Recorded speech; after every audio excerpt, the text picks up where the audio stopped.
হরে কৃষ্ণ।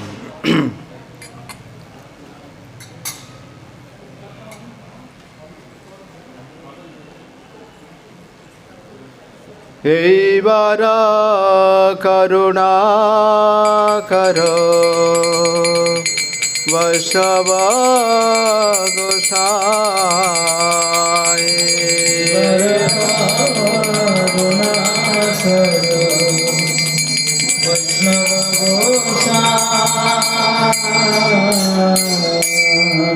পতিত পাবন তোমা বিনে কেউ না।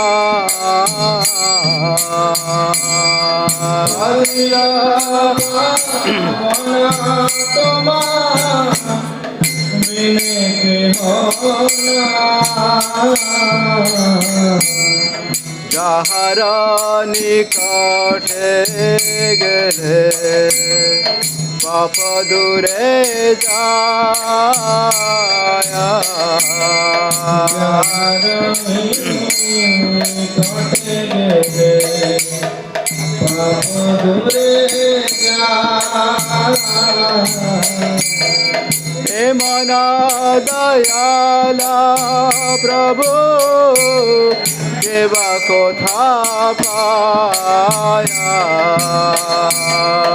হে মন দয়াল প্রভু কেবা কোথা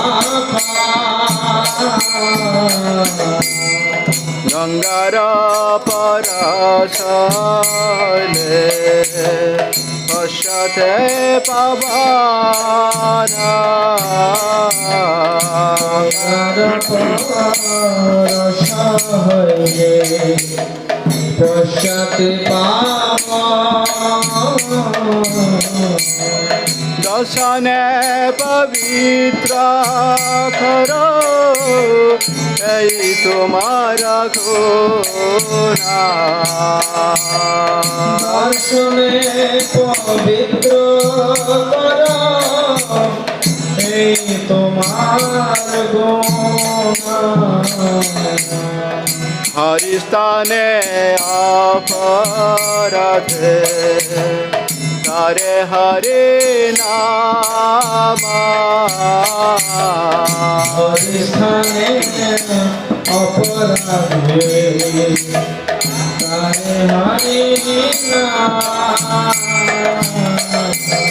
তোমার স্থানে অপরাধে নাহি পরিত্রাণ। তোমার স্থানে অপরাধে নাহি পরিত্রাণ। তোমার হৃদয়ে সদা গোবিন্দ বিশ্রাম। তোমার হৃদয় সদা গোবিন্দ বিশ্রাম। গোবিন্দ কহে নামর বৈষ্ণব পরায়ণ। গোবিন্দ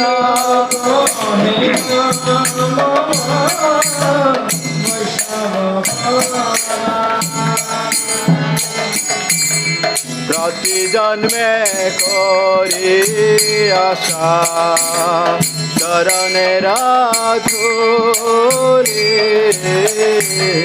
প্রতি জন্মে করি আশা চরণের ধূলি। নরতমে কর দয়া আপনার বলি। নার তুমি করো দয়া আপনার বলে। এইবার করুণা কর বৈষ্ণব গোসাই।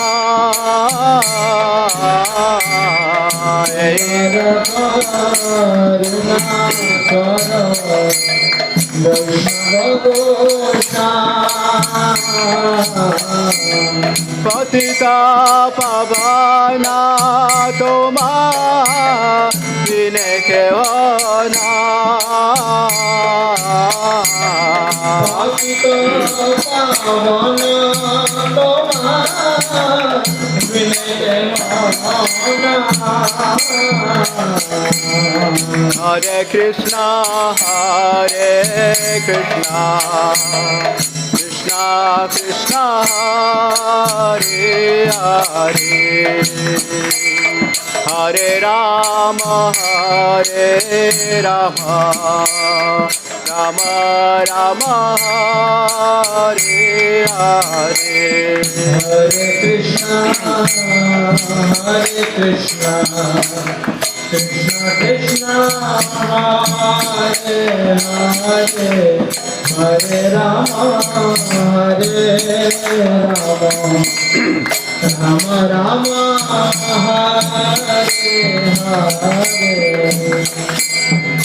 Hare Krishna, Krishna Krishna, Hare Hare, Hare Rama, Rama Rama, Hare Hare. Hare Krishna, Krishna Krishna, Hare Hare, Hare Rama, Rama Rama, Hare Hare. Hare Krishna, Krishna Krishna, Hare Hare, Hare Rama, Rama Rama, Hare Hare. Hare Krishna, Krishna Krishna, Hare Hare, Hare Rama, Rama Rama, Hare Hare. Hare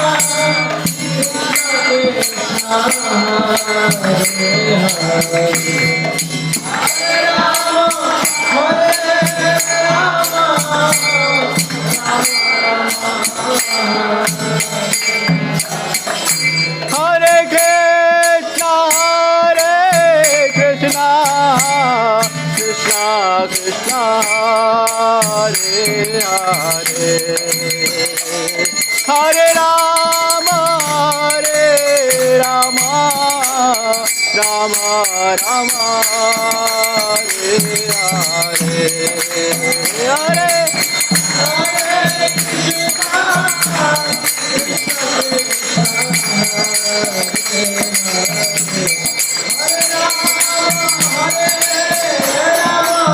Hare,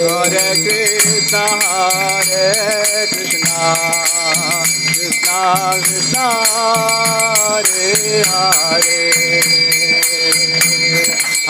Rama,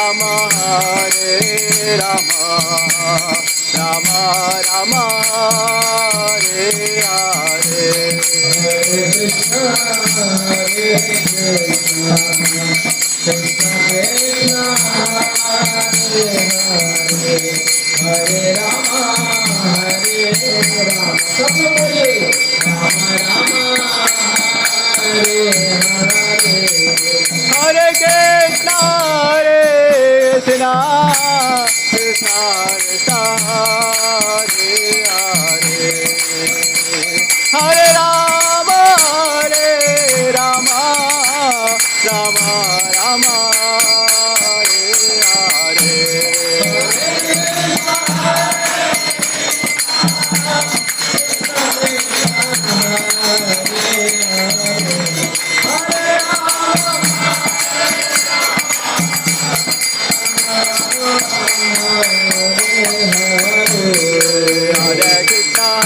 Krishna, Krishna Krishna, Hare Hare, Hare Rama, Rama Rama, Hare Hare. Hare Krishna, Krishna Krishna, Hare Hare, Hare Rama, Rama Rama, Hare Hare Krishna, Krishna Hare, Hare Ram, Ram Ram, Hare Hare.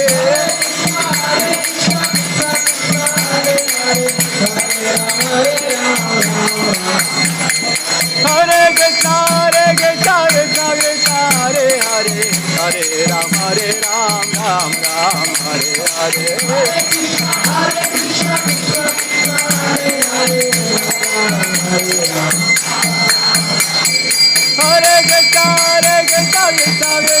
Hare Hare, Hare Ram, Ram Ram, Hare Hare.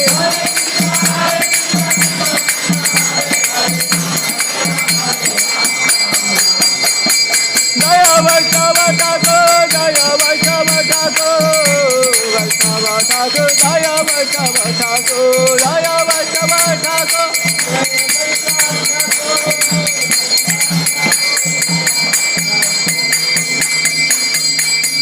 Jaya Jaya Prabhupada, Prabhupada,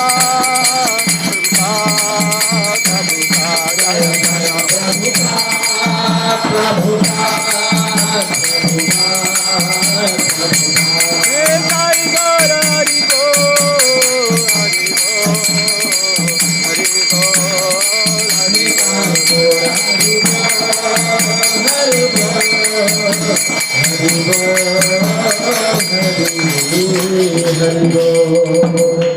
Jayam Vishnupad Paramahansa Parivajitara Stotar Shatavya Charanarvinda Bhakti Vedanta Swami Srila Prabhupada Maharaj Ki Ananta Koti Vaishnavrinda Ki Vaishnava Thakur Madhavacharya Tirabha Mahamashav Ki Nitai Gaura Premanande Hari Hari Bo Om Jnanatimirandhasya Jnananjaya Salakaya Chakshur Militam Hena Tasmai Shri Gurave Namaha Sri Chaitanya Manovishtam Sthapitam Mena Bhutale Swayam Rupam Kadamaham Dadanti Tapadantitam Vandeham Sri Guru Shri Uta Padakamalam Shri Guru Vaishnavamsa Shri Rupam Sagrajatam Sahagana Raghunatham Vidam Tam Sajivam Savitam Savadhutam Parijana Saitam Krishna Chaitanya Devam Shri Radha Krishna Pada Sahagana Lalita Shri Vishakhanam Sha Namo Vishnu Padaya Krishna Prashaya Bhutale Srimate Bhakti Vedanta Swami Niti Namine Namaste Saraswati Devi Gauravani Pracharine Nirvishesha Shunyavadi Paschata Deshatarine Namo Mahavadanyaya Krishna Prema Pradayati Krishnaya Krishna Chaitanya Namine Guru Se Namaha He Krishna Karuna Sindhu Dinabandho Jagatpate Gopesha Gopika Kanta Radha Kanta Namastute Tapta Kanchana Gaurangi Radhe Vrindavaneshwari Vrishabhanusute Devi Pranamami Haripriye Vancha Kalpatarubhasya Rupa Sindhu Evacha Tatitanam Pavanebhyo Vaishnavebhyo Namo Namaha Jaya Sri Krishna Chaitanya Prabhu Nityananda Shri Advaita Gadadha Srivasadi Gaura Bhakta Vrinda Hare Krishna Krishna Krishna Hare Hare Hare Rama Rama Rama Hare Hare Mukham Karati Vachalam Pangam Langeti Girim Yat Krupa Tamaham Bandhe Shri Guru Dinatarinam Paramananda Madhava Shri Krishna Chaitanya Iswaram.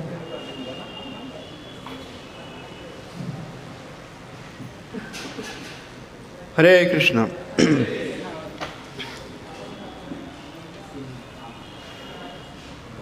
तो उपस्थित सारे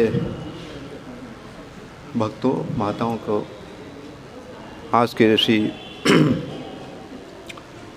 Sunday feast, या हिंदी में जिसको बोलते हैं कि प्रीति भोजन, है ना। आप सबको हार्दिक स्वागत है। आज हमारे वैष्णव ये के लिए, समाज के लिए बहुत ही पवित्र तिथि है। आज माघ नवमी है। तो बताया जाता है कि जो मध्वाचार्य, कौन है मध्वाचार्य? मध्वाचार्य कौन है? जो 4 संप्रदाय बता गया पद्म पुराण में, उसमें से जो मध्वाचार्य जो है ब्रह्मा मध्व संप्रदाय का आचार्य, पहले आचार्य कौन हुए? कौन सी संप्रदाय के? ब्रह्म संप्रदाय, जिसका सृष्टि कहाँ से हुई है? ब्रह्म संप्रदाय। आपने बोल दिया ब्रह्म संप्रदाय, फिर सृष्टि कहाँ से हुई है? ब्रह्मा जी ने। तेने ब्रह्मा हृदय आदि कवे, श्रीमद् भागवतम का पहला श्लोक, ओम नमो भगवते वासुदेवाय। तो उसमें बताया जाता है कि जब ब्रह्मा जी का उत्पत्ति हुआ गर्भ दिखाए विष्णु के नाभि कमल से, तो भगवान ने सारे जो वेद को, ज्ञान को किनको प्रदान किए? ब्रह्मा जी को प्रदान किए। कैसे प्रदान किए? क्या किए ब्रह्मा जी ने? ब्रह्मा जी ने क्या किए? हाँ, जब ब्रह्मा जी का सृष्टि हुआ नाभि कमल से, जो कमल के दंड से, तो ब्रह्मा जी ऊपर नीचे हुए कई बार, लेकिन उनको कुछ दिखाई नहीं पड़ा, बिल्कुल अंधकार था। लेकिन वहाँ पे क्या हुआ? उनको एक शब्द सुनाई पड़ा। क्या शब्द था? ताप, ताप, तपस्या। तो ब्रह्मा जी बोल सकते थे कि ये शायद मेरे लिए नहीं है, और किसके लिए होगा।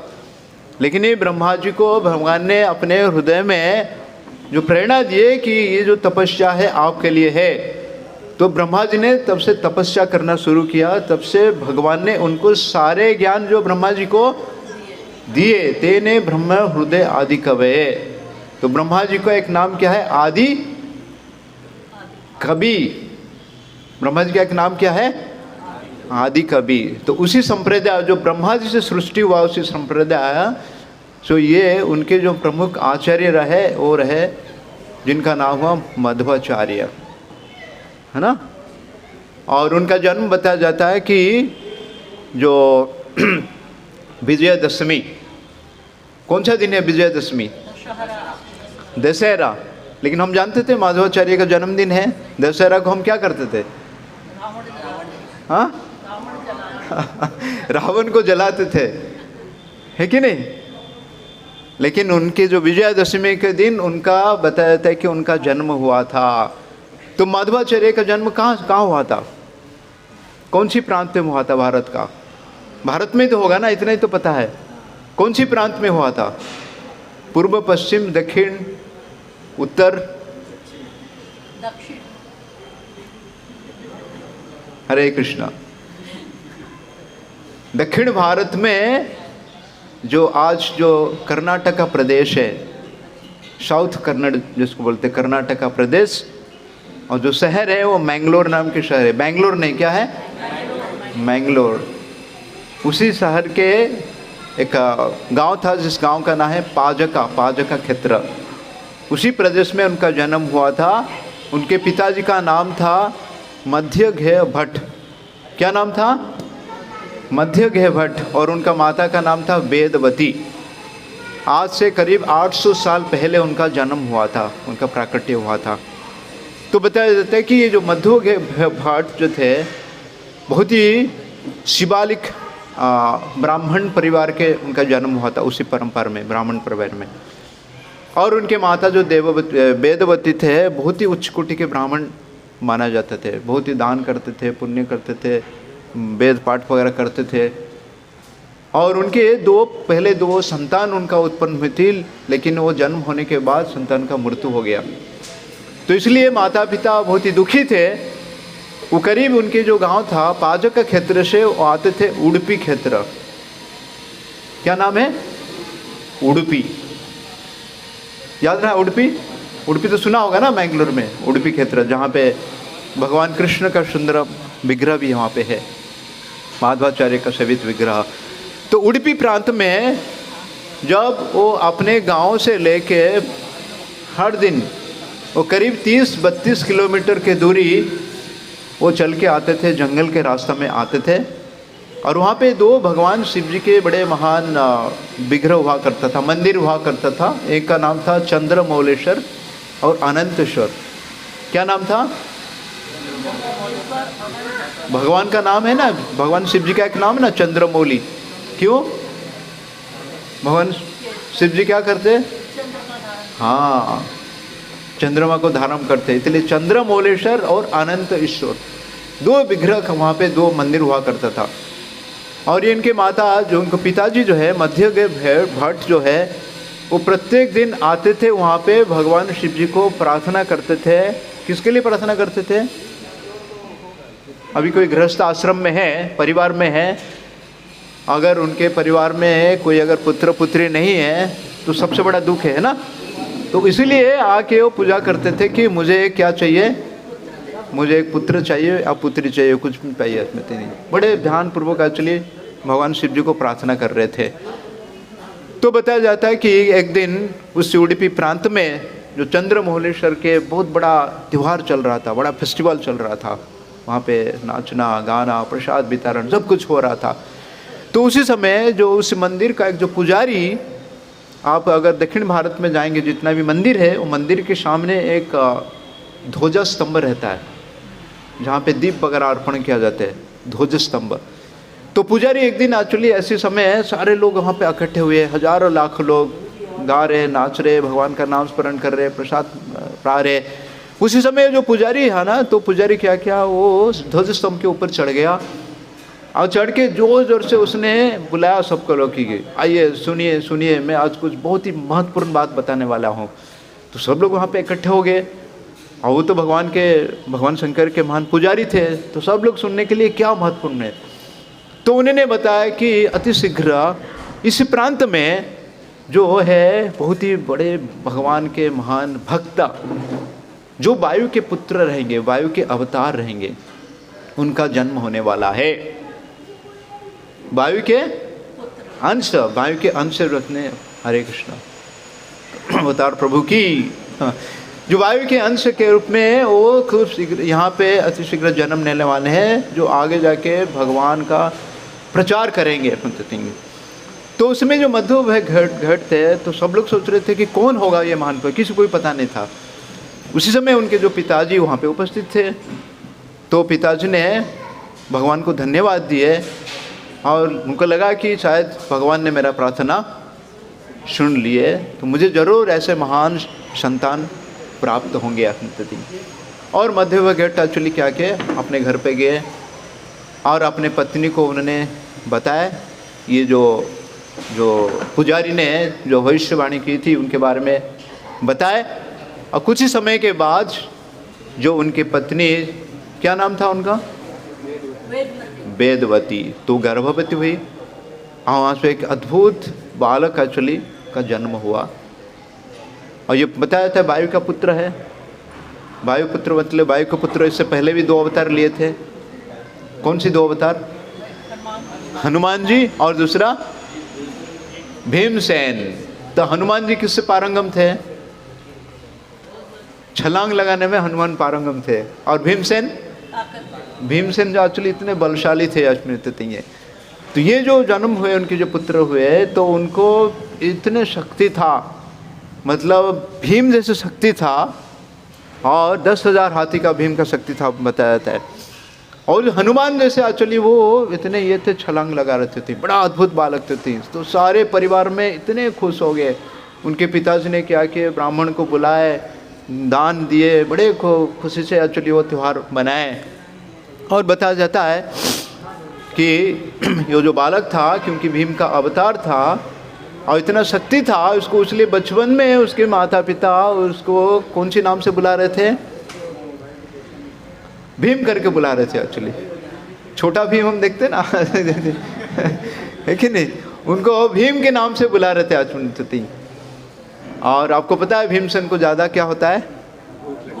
ज़्यादा भूख लगता था। इसलिए माता जो द्रौपदी माता, सॉरी कुंती माता क्या करती थी, जितना भी भोजन घर में था उसको आधा भोज करके किसको खिलाती थी? पहले भीम को खिलाती थी, बाकी जो रहता था, बाकी 6 लोग रहते थे, 4 भाई और द्रौपदी महारानी प्राप्त करते थे। लेकिन भीम, क्योंकि भीम के पेट में विशेष प्रकार का अग्नि था, इसलिए उनका नाम था भृकोदर। भृकोदर। भगवान भगवद गीता में कहते हैं कि हम भोजन खाते हैं लेकिन इस भोजन को पचाते कौन है? पचामी हम थी। भगवान जो अग्नि के रूप में है, जठर अग्नि में है, उसको पचाते हैं। तो कोई अगर व्यक्ति भगवान को मानने के लिए, है ना, तो भगवान बोलते कैसे नहीं मान सकता? वो खाने के बाद भोजन पकाता कौन है? भगवान ही उसको मदद करते हैं इस भोजन को पकाने के लिए। तो इतने उनको भूख लगता था। और उसके बाद उनके एक बहन भी थी, मतलब जो भीम के एक बहन, मतलब मध्य के वट और वेदवती के कन्या भी हुई थी।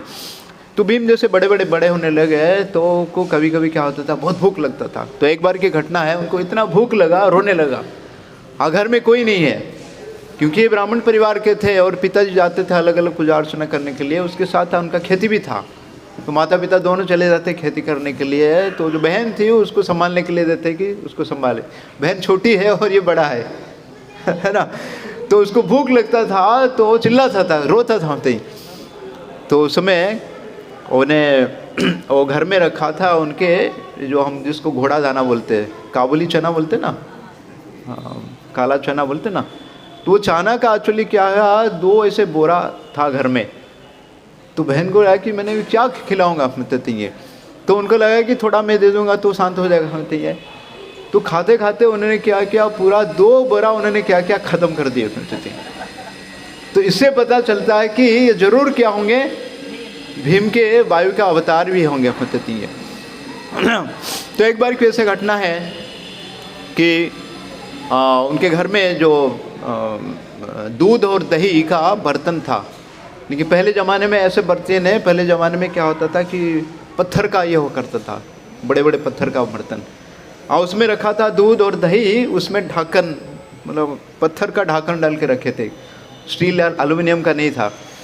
तो एक बार उनको भूख लगा, तो ये छोटा था बालक, बिल्कुल 1 या 2 साल का होगा।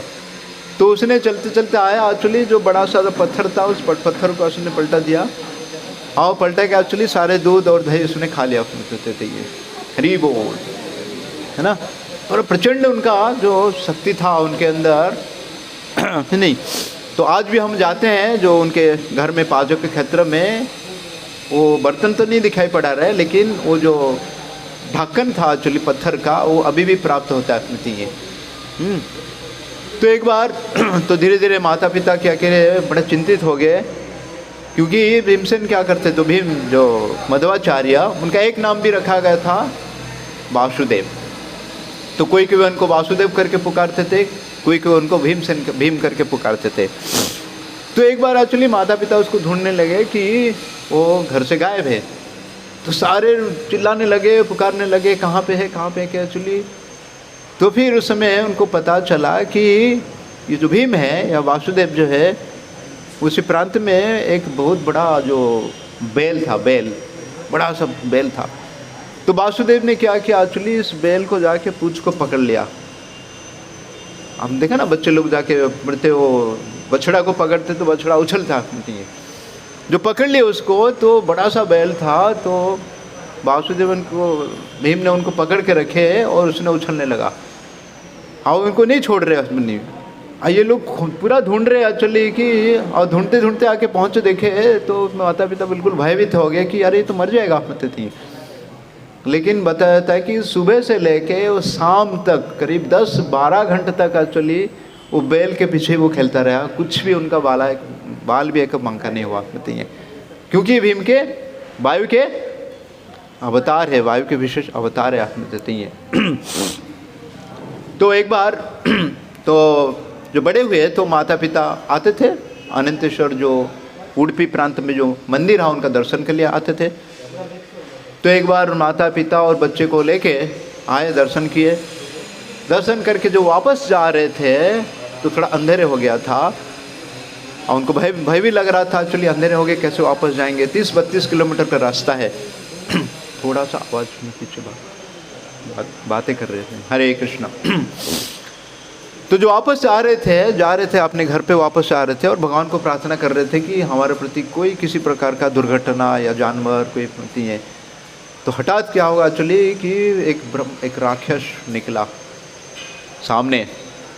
तो वो डर गए एक्चुअली कि वो बच्चा भी था अपने साथ में थी।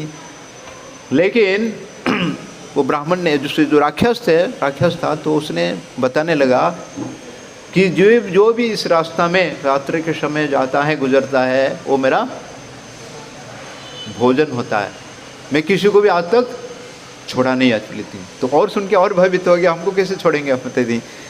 लेकिन उस राक्षस ने क्या किया, लेकिन मैं आज आप लोगों को किसी प्रकार से हानि नहीं पहुंचाऊंगा, क्योंकि आपके साथ जो पुत्र है ये वायु का अवतार है, ये वायु का अवतार है, इसलिए मैं उनको प्रणाम करता हूँ। तो राक्षस ने क्या किया, उनको प्रणाम किया, प्रदक्षिण किया और उसने और चला गया उसमें तथी है ना। तो माता पिता और निर्भय हो गए कि मेरे घर में ऐसे जो महान पुत्र का जन्म हुआ स्थिति है। तो एक दिन का घटना है, उनके पिताश्री उनको कुछ पैसा की ज़रूरत था। तो उन्होंने क्या किए, जो एक ज़मींदार था उन्होंने कुछ कर्जा लिए, कुछ पैसा कर्जा लिए। तो उसी समय तो पैसा जो है कौन सी इसमें मात्रा में होता था, हाँ सोने का होता था, चांदी का होता था, उस समय सोने का ये था। तो सोने का मुद्रा लिए थे कुछ में थी, और उनको वचन दिए थे कि एक्चुअली मैं वापस कर दूंगा एक्चुअली। तभी ऐसे कुछ लिखाई पढ़ाई नहीं होता था, कोर्ट का पेपर वगैरह नहीं होता था, उसमें सिग्नेचर नहीं होता था। अगर किसी ने वचन दे दिया कि मैंने आपने इतना पैसा लिया हूँ, मैं आपको पैसा दूंगा, अगर नहीं दूंगा तो एक्चुअली वो अपने ज़मीन घर जो भी है। तो कुछ दिन के बाद एक्चुअली वो ज़मींदार आया मांगने के लिए, जो मांगने के लिए आया तो बोले कि मेरे पास तो उतना रकम नहीं है देने के लिए। ऐसे करके 2-3 बार उसने आया।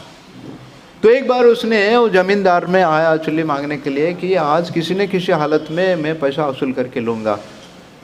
तो उनके पिताजी के पास जब आए तो पिताजी ने उनको तो पहले स्वागत किए, अतिथि देवो भव, उनको घर में बुलाए, बैठाया एक्चुअली। और तो बोले कि मुझे कुछ नहीं चाहिए, मुझे मेरा पैसा दे दीजिए, मैं चला जाऊँगा। तो पिताजी बोले नहीं, आप अपने घर में अतिथि रूप में आए, आप पहले भोजन कीजिए अतिथि, और मेरे पास तो कुछ है ही नहीं देने के लिए, लेकिन मैं आपको दूंगा ज़रूर, कभी ना कभी मैं आपको दूंगा, मैं आपको ऋणी नहीं बनूँगा। तो पिताजी ने बुलाया तो उन्होंने बोले कि नहीं, मैं भोजन नहीं करूँगा।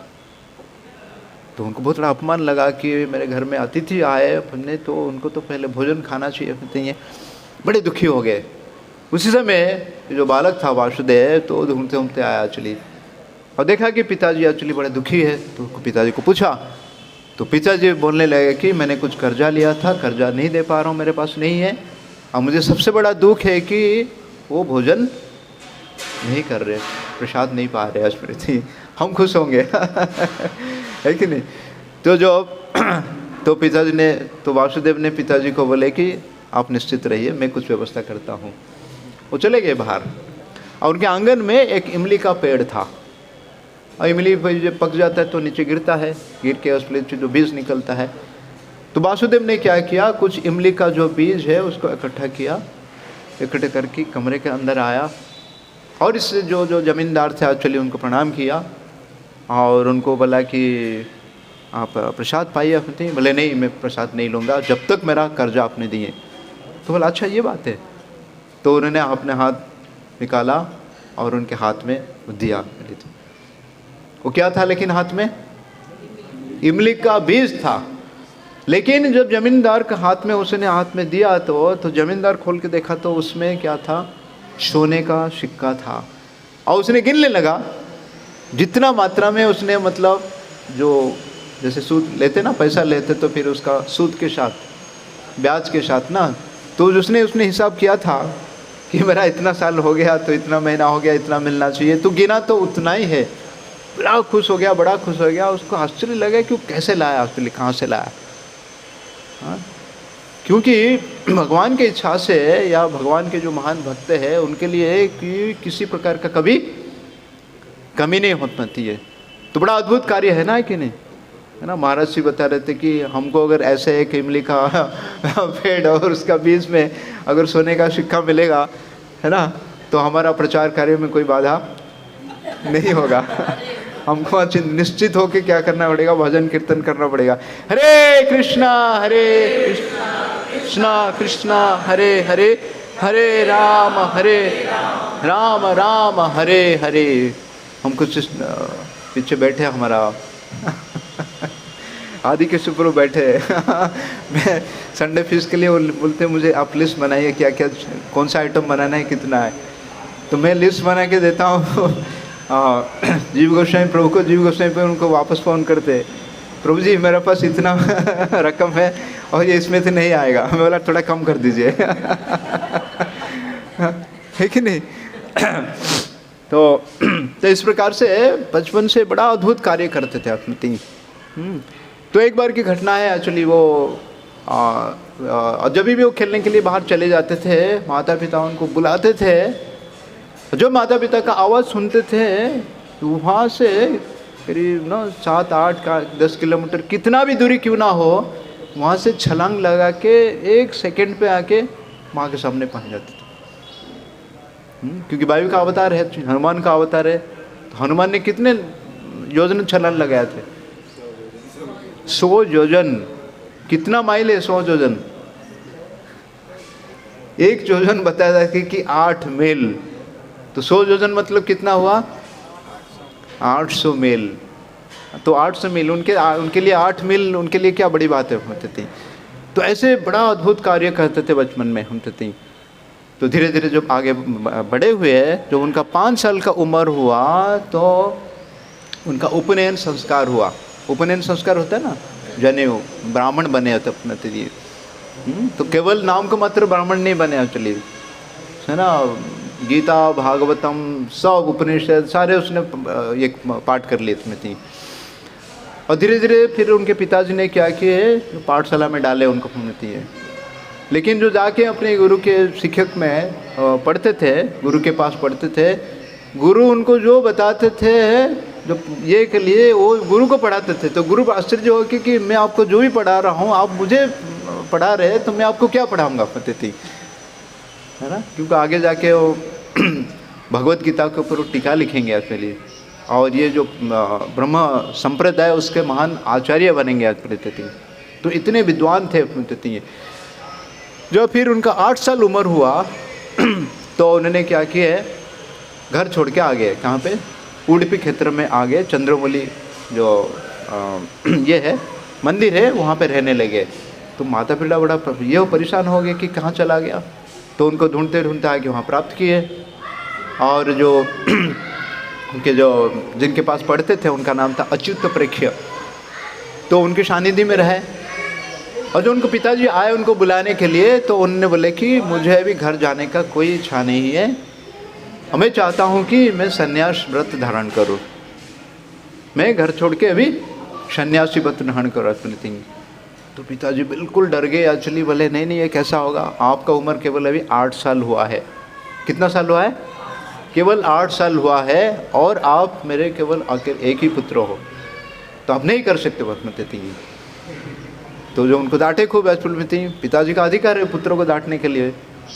लेकिन माधवाचार्य जो थे, जो वासुदेव थे, वो भी डांटे एक्चुअली। बोले नहीं, क्योंकि जीवन का लक्ष्य क्या है। जैसे वर्णाश्रम धर्म के बारे में बताता है कि ब्राह्मण, क्षत्रिय, वैश्य, शूद्र या ब्रह्मचारी, गृहस्थ, वानप्रस्थ और संन्यास, जीवन का लक्ष्य है कि भगवत प्राप्ति, भगवान को प्राप्त करना। तो मैं ये संसार में क्यों फंसूँ अपनी। तो होने वाले कि नहीं, जिद्दी पकड़ लिए कि मैं क्या करूँगा, मैं संन्यास व्रत धारण करूँगा। तो पिता ने जिद्दी पकड़ लिए कि नहीं, मैं आपको ये इसके लिए आपको मैं अनुमति नहीं दूंगा आप में देती है। तो जितने भी बुलाने से पे एक्चुअली वो आए नहीं। जब नहीं आए तो पिताजी ने क्या किया, अंत में बहुत ज़्यादा जोरदार वाद विवाद हुआ। और पिताजी ने क्या किया, अंत में उनके चरण को पकड़ लिए।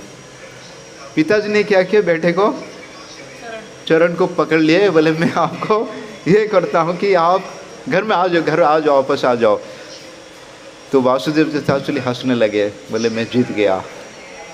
मैं बोले जीत गया क्योंकि आप मेरे से बड़े हो, आप मेरे पिताश्री हो। जिस समय पे अगर कोई पिताजी आपने बेटे को चरण पकड़ते, इसका मतलब क्या है, केवल जो बेटा पिताजी अगर किसी बेटे को चरण पकड़ते, वो बेटा सन्यासी होना चाहिए।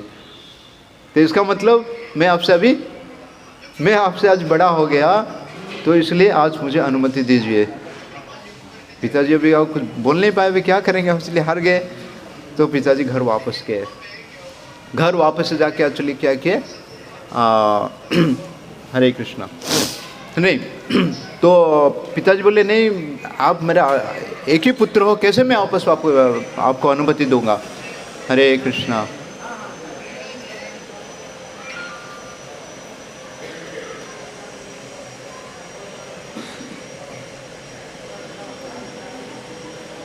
तो पिताजी ने उनको बोले कि आप कुछ समय के लिए घर में आइए, घर में रहिए, और रहने के बाद फिर आप आगे आप ले सकते हो अनुमति है।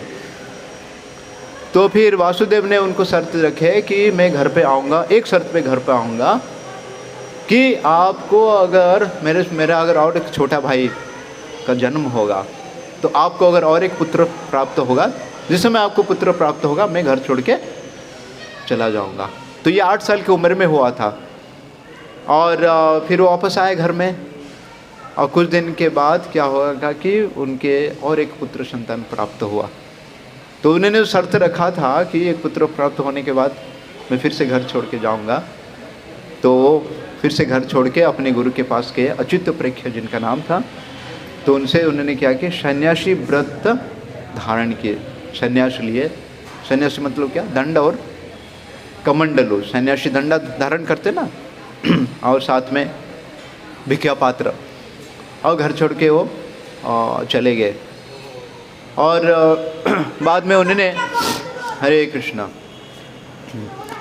तो बाद में उन्होंने कि इतने जो विद्वान थे अपने थे ये, और उनके जो गुरुजी थे अच्युत प्रख्यात, तो उनको जो उपनिषद पढ़ाते थे, और उससे पहले जैसे हमने सुना है कि श्रीपाद रामानुजाचार्य का आविर्भाव हुआ था, और रामानुजाचार्य जो एक तत्व को प्रचार करने के लिए वो प्रकट हुए थे। रामानुज आचार्य, कौन सी तत्व था वो?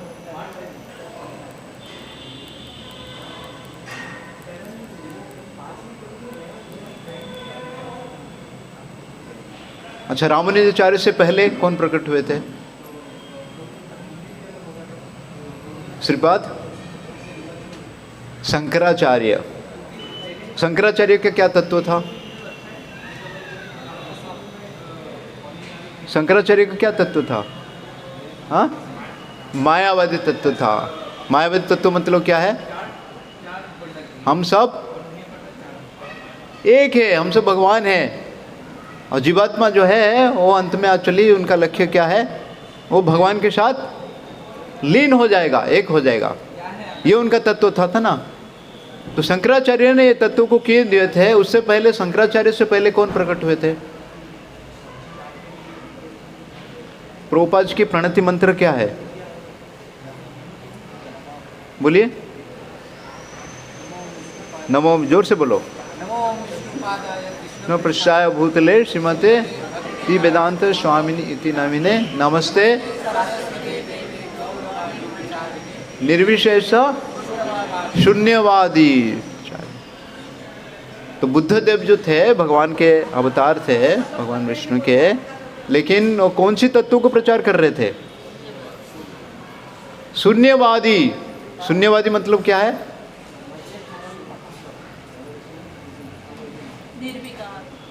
शून्यवादी मतलब क्या है? शून्य मतलब क्या है? हाँ, सब कुछ शून्य है, हमारा अस्तित्व नहीं है एक्चुअली, है ना। क्योंकि वेद को उन्होंने क्या किया, निकाल, मतलब वेद को माने नहीं एक्चुअली, है ना। क्योंकि बड़े बड़े जो ब्राह्मण लोग थे वो वेद के नाम से क्या करते थे, यज्ञ करते थे, और उस यज्ञ में पशु को बलि देते थे और मांसाहार करते थे। तो इसलिए भगवान जो अवतार लिए,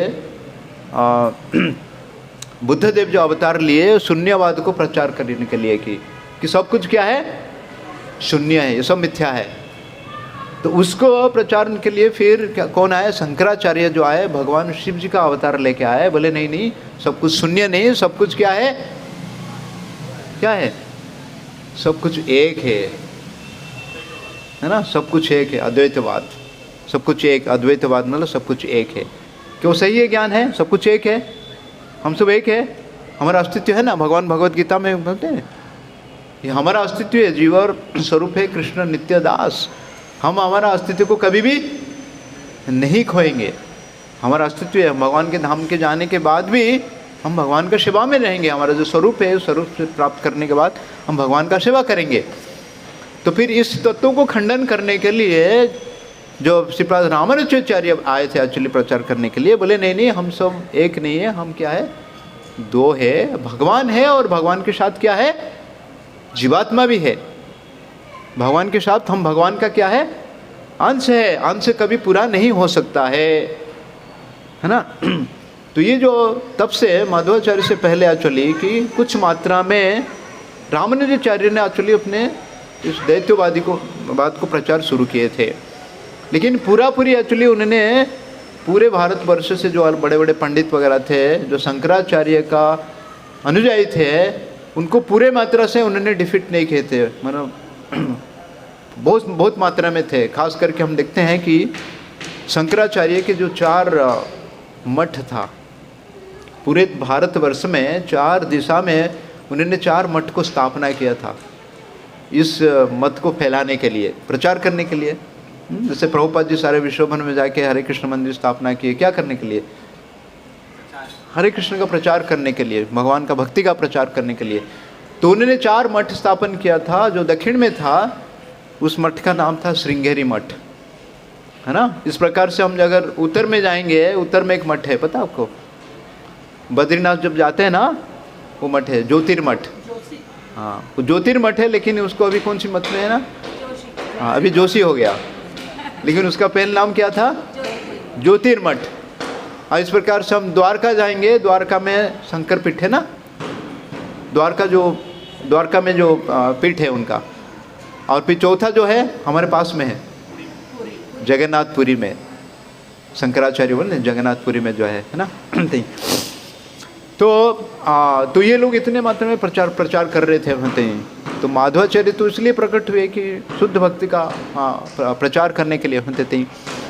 तो उनके जो गुरुदेव थे, उनके साथ उनके जो ये हुआ, उपनिषद से जो वेद से उनके अलग अलग तत्वों के बारे में चर्चा हुआ, तो माधवाचार्य बोले कि ये सही नहीं है। तो सही ज्ञान किया एक्चुअली कि हम भगवान का अंश है और भगवान पूर्ण है। हम अंश होने के नाते हम भगवान का भजन करना, भगवान का सेवा करना, ये सबसे उच्च ज्ञान है। उसके लिए हमको क्या करना चाहिए, भगवत गीता और भागवतम का पाठ करना चाहिए। तो प्रथम बार हम देखा जाता है कि माधवाचार्य ने क्या किया, अपने गुरु के साथ उनने श्रीमद् भागवतम का पाठ शुरू किया एक्चुअली। इससे पहले लोग वेद पढ़ते थे, उपनिषद पढ़ते थे, भागवतम के ऊपर कोई चर्चा नहीं होता था, है ना। तो इस प्रकार से जब उन्होंने इसको प्रचार शुरू किए, तो सबसे डर क्या लगा, क्योंकि जो शंकराचार्य के जो 4 मठ था, खास करके जो श्रृंगेरी मठ के जो अधिकारी थे, तो उनका नाम था विद्याशंकर। तो वो लोग बड़े भयभीत हो गए कि अगर माधवाचार्य ने अगर शुद्ध भक्ति का प्रचार करेगा तो हमको कोई मान्यता नहीं मिलेगा, है ना। डर लगता है ना। जैसे प्रभुपाद जी या प्रभुपाद से पहले भक्ति सिद्धांत सर ठाकुर जब अपने शुद्ध भक्ति का प्रचार किए, तो मायावादी लोग क्या एक्चुअली वो डर जाते थे, सामने भी नहीं आते थे, इसलिए उनका नाम था सिम्हा गुरु। तो माधवाचार्य के प्रचार से तो सारे लोग क्या एक्चुअली फिर डर गए एक्चुअली कि अभी क्या होगा, अगर ये द्वैतवादी का अगर प्रचार करेंगे तो हमको लोग क्या करेंगे, हमारा अपमान होगा, हम लोग को कोई सुनने वाले नहीं है ना। तो लेकिन माधवाचार्य ने क्या किए, वो जो विद्याशंकर थे उनको बुलाए और उनके साथ इन्होंने के वाद विवाद किए। तो वाद विवाद करने के बाद वो क्या हो गया, उन्होंने हार गए एक्चुअली भक्ति, वो उनके यश में हार गया एक्चुअली। वो माधवाचार्य को स्वीकार किया कि आपका जो तत्व है क्या है, वो सही है स्मृति। तो इस प्रकार से माधवाचार्य क्या किए, अलग अलग यात्रा में निकल रहे थे प्रचार करने के लिए। तो माधवाचार्य जब चलते चलते आए, ये अपने कुछ साथियों के लेके आए, आके वो गोदावरी के निकट पहुँचे। तो गोदावरी के निकट जब उन्होंने पहुँचे तो वहाँ पे दो ऐसे महान जो बड़े दार्शनिक ऐसे थे, बड़े जो अद्वैतवादी प्रचारक थे, जिनका नाम था शोभन भट्ट और स्वामी शास्त्री। तो उनके साथ भी उनका क्या वाद विवाद हुआ और माधवाचार्य उनको भी हरा दिए।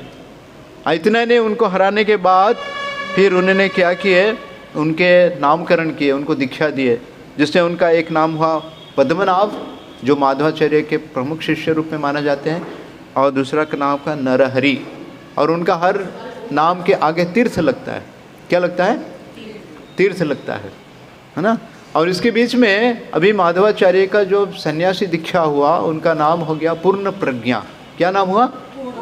पूर्ण प्रज्ञा। और उनके गुरुजी इतने प्रसन्न हुए उनके ऊपर। अभी एक उत्तराधिकारी होता है ना, जैसे गुरुजी चले जाने के बाद ये मठ को संभालने के लिए उनको सौंपा जाता है। तो उन्होंने गुरु बोले कि यही जो अभी पूर्ण प्रज्ञा है, यही उत्तराधिकारी बनने के लिए उनकी योग्यता है। तो उनके सबके सामने उसने घोषणा की है कि ये आज से एक्चुअली इस मठ का अधिकारी बनेंगे। उसे भी उनका फिर से एक नाम दिया गया, आनंद तीर्थ। क्या नाम दिया? हाँ। तो कितना नाम हो गए उनके? सन्यासी पहले वासुदेव था, इसके बाद पूर्ण प्रज्ञा हुआ, पूर्ण प्रज्ञा तीर्थ, और उसके बाद अभी क्या हुआ? आनंद तीर्थ के नाम पे वो जाना गया देते ही है। तो माधवाचार्य फिर जब जा रहे थे तो एक प्रदेश में जो राजा क्या करते थे, बहुत बड़ा तालाब के निर्माण कर रहे थे। और जो भी आता था रास्ता में या पूरे लोगों को क्या करते थे, इस तालाब को खुदाई करने के लिए वो उसको लगाते थे एक्चुअली, क्योंकि बहुत बड़ा तालाब उसमें पता है ना, आप पर जाएंगे तो राजा लोग क्या करते थे, बड़े बड़े तालाब का निर्माण करते थे। क्योंकि जब गर्मी के समय पानी का कमी होता था या कभी कभी अकाल आता था तो उस वो पानी काम में आता था। तो जब ये गए, लेकिन राजा ने समझ नहीं पाया कि ये महान इतने बड़े आचार्य है, और उनके साथ में बहुत सारे शिष्य लोग भी थे। तो राजा जो सैनिक लोग थे उनको पकड़ के लेके गए और बोले कि आपको खुदाई करना पड़ेगा। तो माधवाचार्य बोले ठीक है। तो बोले मैं राजा को मिलना चाहता हूँ। तो उन्हें जाकर राजा को मिले, उनको प्रचार किए, और प्रचार करके वो राजा को खोद क्या के लिए किसमें खुदाई में लगा दिए, और वहाँ से वो क्या किया, वो निकल गया एक्चुअली, है ना। तो भगवान के महान भक्त जो है वो, क्योंकि हम सबका जो स्वरूप क्या है भगवान का, सेवा करना। क्या करना? सेवा करना। राजा है बराबर है, लेकिन उन्हें राजा को भी क्या किया, वो अपने सेवा में लगा दिए और आगे चले आते। तो आगे जाते जाते एक्चुअली जो गंगा के किनारे पहुँचे, तो उस समय जो हिंदू और मुस्लिम लोग हमेशा झगड़ते हैं ना, तो बहुत बड़ा झगड़ा था अपने। उसके कारण क्या कहते हैं कि कोई भी गंगा पार करने के लिए जो मुसलमान राजा था वो किसी को आने नहीं देता था। तो माधवाचार्य जाके पहुँचे वहाँ पे। जो माधवाचार्य पहुँचे वहाँ पे किसी प्रकार का नाव का सुविधा नहीं था। जो सैनिक वगैरह थे बोले कि नहीं, हम आपको पार करने नहीं देंगे। तो माधवाचार्य बोले ठीक है। तो उन्होंने क्या किया, पानी में छलांग लगाया और गंगा पार किए। सब लोग आश्चर्य हो गए कि गंगा का इतना बड़ा स्रोत है, इसमें ये कैसे पार कर सकता है कोई। और पार करने के बाद तो राजा के पास जो संदेश पहुंचा, फिर राजा ने उनको बुलाया और उन्होंने क्या किया, राजा को प्रचार किए। राजा को प्रचार किए। राजा इतना प्रभावित हुआ, मुसलमान राजा था हालांकि, इतने प्रभावित हुआ, राजा ने चाहा कि मैं आपको बहुत सारे धन देने के लिए थी।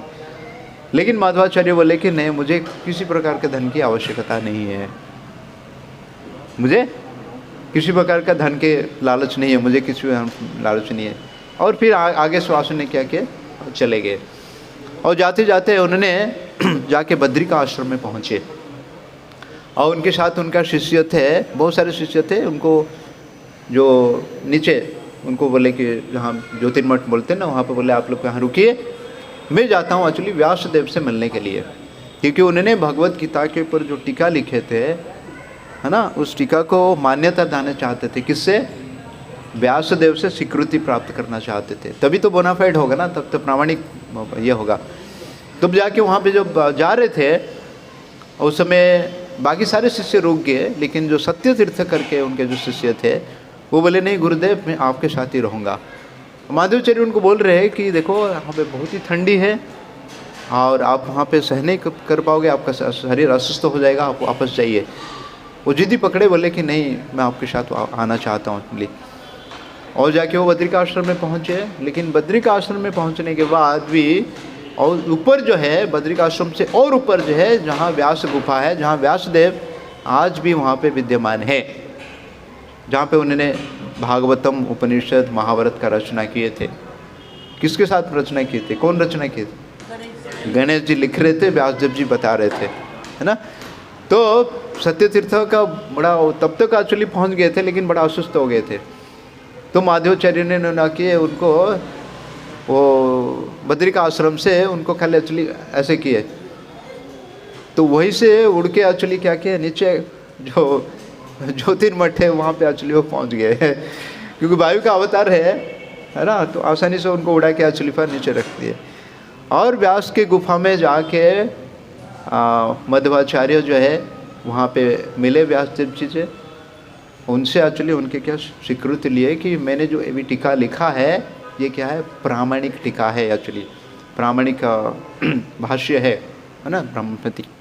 और उसके बाद फिर उन्होंने वहाँ से उनके अनुमति लेके फिर नीचे आए, बाकी सारे शिष्यों को लेके फिर वापस आ रहे थे। जो वापस आ रहे थे उन्होंने महाभारत का जो लड़ाई हुआ था ज्योतिषर कुरुक्षेत्र, उसी प्रांत में आ रहे थे। तो अपने भक्त लोग को, अपने शिष्य लोग को ये प्रमाण देने के लिए कि मैं भीमसेन हूँ, तो जहाँ पे लड़ाई हुआ था उसी प्रांत में उन्होंने खोदने लगे। और खुदाई करके एक्चुअली उन्होंने क्या किए, जो भीमसेन का अस्त्र क्या था, गदा था, उस गदा को उसने निकाले और सबको हमने दिखाया कि एक्चुअली इस गदा के द्वारा मैंने पूरे कौरव के जो 100 पुत्र है उनको मैंने इस गदा के माध्यम से उसने मारा कहती है। तो इसके प्रमाण है कि स्वयं कौन है, वायु है, वायु के अवतार है हमते। और फिर वहाँ से आगे आने लगे, आते आते एक्चुअली इसमें वर्णन है कि वो श्री चैतन्य महाप्रभु का जन्म स्थान, चैतन्य महाप्रभु कहाँ जन्म हुए, प्रकट हुए? नवद्वीप में प्रकट हुए ना, मायापुर नदिया नवद्वीप चंद्र, है ना। तो अभी चैतन्य महाप्रभु इससे पहले प्रकट हुए कि आगे होने वाले? माधवाचार्य 800 साल पहले जन्म हुए थे, चैतन्य महाप्रभु कितना साल पहले जन्म हुए? हाँ, तो माधवाचार्य जब थे तभी चैतन्य महाप्रभु के जन्म हुए थे कि नहीं हुए थे? नहीं हुए थे ना, पक्का ना, नहीं हुए थे ना। हाँ, तो माधवाचार्य को पता चला कि श्री चैतन्य महाप्रभु जो नमो महावदन्य, जो करुणा अवतार है ना, जो सारे पृथ्वी में इस हरि नाम को प्रचार करने वाले है ना, हरे कृष्ण महामंत्र को देने वाले। तो माधवाचार्य को जो पता चला तो माधवाचार्य आए और वहाँ पे जो द्वीप है, नवद्वीप से एक द्वीप है, उस द्वीप का नाम है शायद रुद्रद्वीप। तो रुद्रद्वीप में, नवद्वीप महात्म्य में इसका वर्णन है कि रुद्रद्वीप में उन्होंने कुछ दिन तक वहाँ पे रुके और गौरांग महाप्रभु को उन्होंने प्रार्थना अर्पण किए और गौरांग महाप्रभु उनको स्वप्न में उनका दर्शन दिए।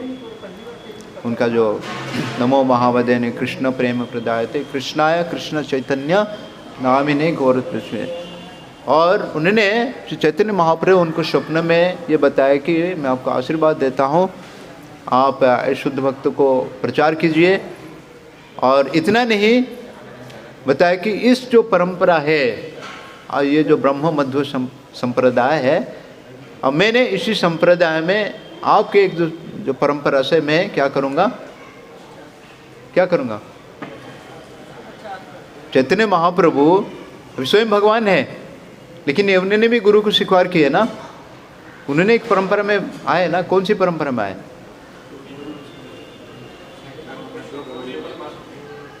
इसलिए तो ब्रह्म मध्य गौड़ीय संप्रदाय बना ना, है कि नहीं? नहीं तो हम चैतन्य महाप्रभु को क्यों मानते हैं? क्योंकि चैतन्य महाप्रभु इसी संप्रदाय में है। वो ये एक भी है, महाप्रभु के, चैतन्य महाप्रभु के गुरुदेव जो हुए ईश्वरपुरी, ईश्वरपुरी से गुरु जब है माधवेंद्रपुरी, और माधवेंद्रपुरी क्या से लक्ष्मीपति तीर्थ, क्या नाम है? लक्ष्मीपति तीर्थ।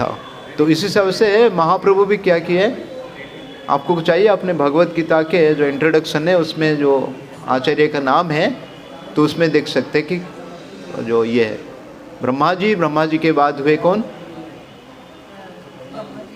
भगवान कृष्ण ब्रह्मा जी को दिए, ब्रह्मा जी के बाद नारद किन को दिए? व्यासदेव किन को दिए? अभी तो बताया मैंने, मध्वाचार्य। व्यासदेव जी ने किन को दिए?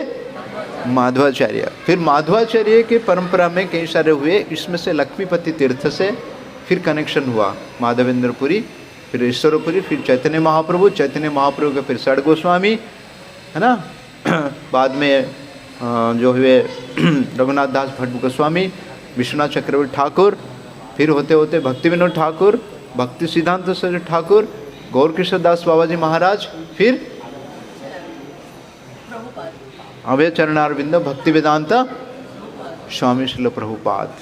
तो ये ब्रह्म मध्य गौड़ीय संप्रदाय का कनेक्शन जो महाप्रभु उनको आशीर्वाद दिए थे कि मैं आपके इसमें क्या करूँगा, ग्रहण करूँगा, आपके परंपरा में मैं करूँगा। भगवान को कोई ज़रूर नहीं है परंपरा में जुड़ने के लिए, है ना, लेकिन भगवान हमारे लिए ये करते कि हमको किसी ना किसी जो प्रामाणिक परंपरा से हमको क्या करना चाहिए, जुड़ के एक्चुअली शिक्षा को लेना चाहिए, है ना, ताकि हमारा अंदर ज़्यादा प्रभाव होगा आत्मति। इस हरे कृष्ण महामंत्र को हम अकेले करेंगे, है ना, भगवत गीता को पढ़ सकते हैं, भागवतम को पढ़ सकते हैं, लेकिन जिसमें जितना शक्ति नहीं प्राप्त होगा, अगर किसी प्रामाणिक संस्था में अगर जुड़ेंगे प्रामाणिक माध्यम से, तो हमको सबसे ज़्यादा क्या होगा, हरे कृष्ण शक्ति प्राप्त होगा आत्मति में। और फिर माधवाचार्य फिर आए वापस, फिर उसने उड़पी आए आत्मति में। तो तब तक एक्चुअली क्या हो गया था, हरे कृष्णा।